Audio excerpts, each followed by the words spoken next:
On prend un ou deux exemples pour être très clair. Le journal Le Figaro appartient à la famille Dassault. Qui est-ce qui vend les avions de la famille Dassault partout dans le monde? C'est le président de la République et le ministère des Armées.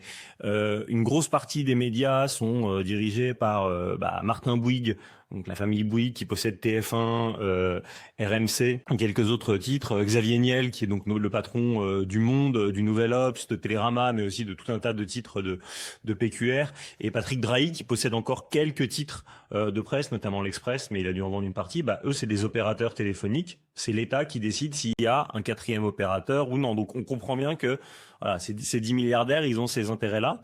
Et donc, ça c'est les principaux. Et puis, il y en a deux derniers. Il y en a un dont on va pas mal entendre parler parce que c'est le plus remuant depuis un an, qui s'appelle Pierre-Édouard Sterrin, qui est le fondateur de Smartbox et qui est un homme nationaliste, traditionnaliste, mais qui vit en Belgique et qui assume d'être exilé fiscal parce qu'il dit que payer ses impôts en France, ça le dégoûterait.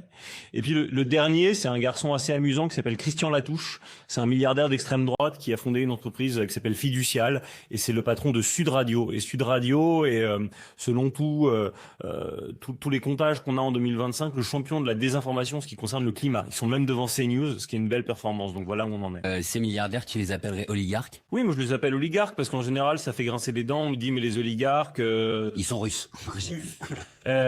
François Bayrou, peu taxable de marxisme rampant, qualifiait Elon Musk d'oligarque.